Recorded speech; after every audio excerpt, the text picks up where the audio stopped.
नमस्कार। ये आकाशवाणी शिमला है। अब आप प्रभा शर्मा से प्रादेशिक समाचार सुनिए।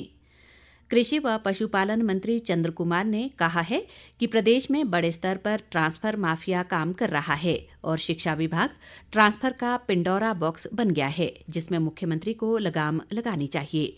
शिमला में पत्रकारों से अनौपचारिक बातचीत में उन्होंने कहा कि हर विभाग में ट्रांसफर और एडजस्टमेंट का पेशा चल रहा है, लेकिन शिक्षा विभाग और स्वास्थ्य विभाग में सबसे ज्यादा है।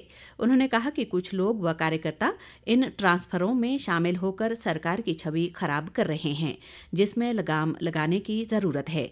और इसी मामले को लेकर नीरज भारती ने नाराजगी जाहिर करते हुए अपनी बात कही है।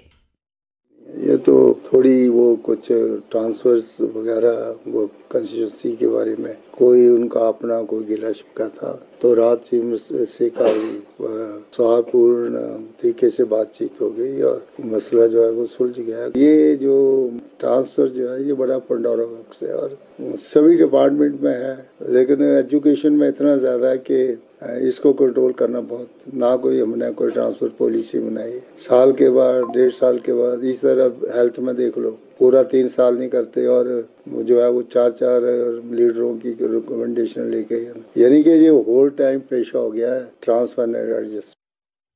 गौरतलब है कि कल रात कृषि मंत्री चंद्र कुमार के पुत्र नीरज भारती ने सोशल मीडिया पर मंत्री के इस्तीफे संबंधी खबर पोस्ट की थी।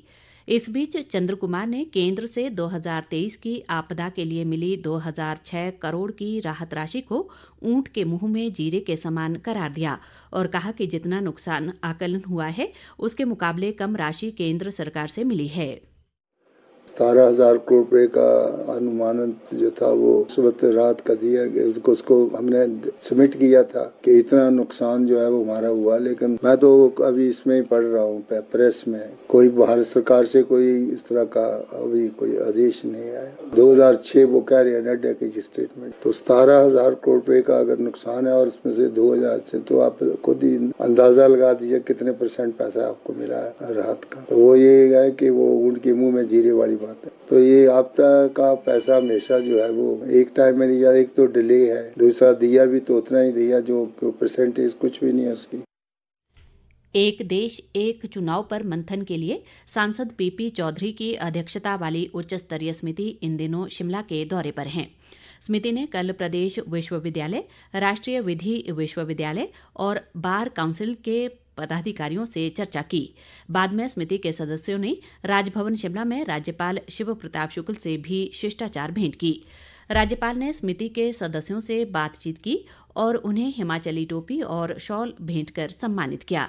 इस दौरान समिति के सदस्यों के सम्मान में रात्रि भोज का भी आयोजन किया गया। इस अवसर पर समिति के सदस्य व हमीरपुर लोकसभा क्षेत्र से सांसद अनुराग ठाकुर भी मौजूद रहे। गौरतलब है कि अब केंद्र में सत्तारूढ़ भाजपा की तरफ से एक देश एक चुनाव करवाने को लेकर खुला समर्थन मिल रहा है। केंद्रीय सड़क परिवहन और राजमार्ग मंत्री नितिन गडकरी ने नई दिल्ली में सड़क दुर्घटना में घायल होने वालों के निःशुल्क उपचार की राष्ट्रव्यापी योजना के कार्यान्वयन पर एक उच्च स्तरीय बैठक की। उन्होंने देश भर में बढ़ती सड़क दुर्घटनाओं पर अंकुश लगाने की तत्काल आवश्यकता पर जोर दिया। नितिन गडकरी ने कहा कि सड़क दुर्घटनाओं पर अंकुश लगाना केंद्र सरकार की प्राथमिकता है। केंद्र सरकार ने 2030 तक सड़क दुर्घटनाओं में 50% तक कमी लाने का लक्ष्य रखा है। 21 जून को आयोजित किए जाने वाले 11वें अंतर्राष्ट्रीय योग दिवस को लेकर प्रदेश भर में तैयारियां जोरों पर हैं। आयुष विभाग सहित अन्य सामाजिक संस्थाएं लोगों को योग के प्रति जागरूक करने के उद्देश्य से विभिन्न जागरूकता कार्यक्रम आयोजित कर रहे हैं। इस वर्ष योग दिवस की थीम है एक पृथ्वी एक स्वास्थ्य के लिए योग। दूसरी ओर देश भर में योग दिवस के योग संगम कार्यक्रम के लिए अब तक 4 लाख से अधिक लोगों ने पंजीकरण करवाया है। आयुष मंत्रालय के मुताबिक देश में पहली बार किसी कार्यक्रम में इतनी बड़ी संख्या में भागीदारी की पुष्टि हुई है।